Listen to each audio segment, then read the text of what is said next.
You're watching Satluj TV News, I'm Angus Scott in London.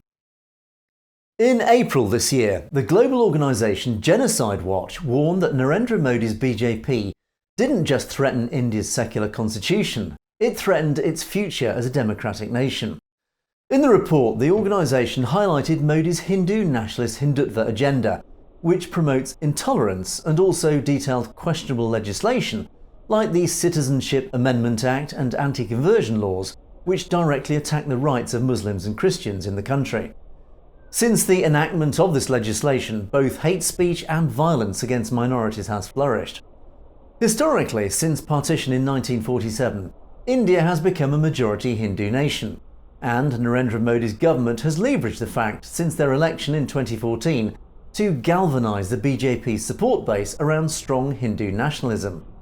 Accusations are rife that the BJP's strings are pulled by the zealously Hindu and nationalistic organisation, the RSS. The RSS is a cultural entity focused on advocating a Hindu nationalistic agenda under the banner of Hindutva. Despite being banned in the past by Indian governments for its role in promoting communal violence, several key political leaders within the BJP are or were members of the RSS. And thus, a fiercely Hindutva agenda has been quietly rolled out and now thrives across the media and social media, not so subtly manipulating and whipping up the Indian population into a passionate nationalism at the expense of the country's minorities.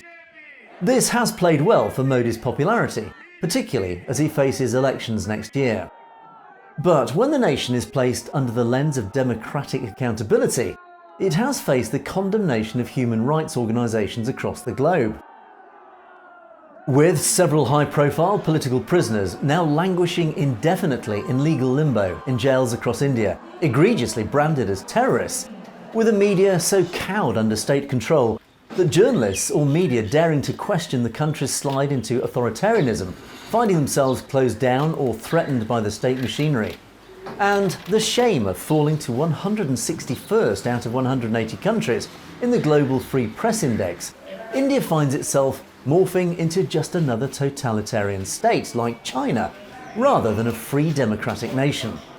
With the brutal clampdown of dissent in Kashmir and the Punjab, and now revelations of a transnational repression program actively assassinating political opponents on foreign soil, in the context of the terrible Sikh genocides of the last century in the Punjab, Genocide Watch are now alerting the world that India is sliding dangerously towards a new genocide.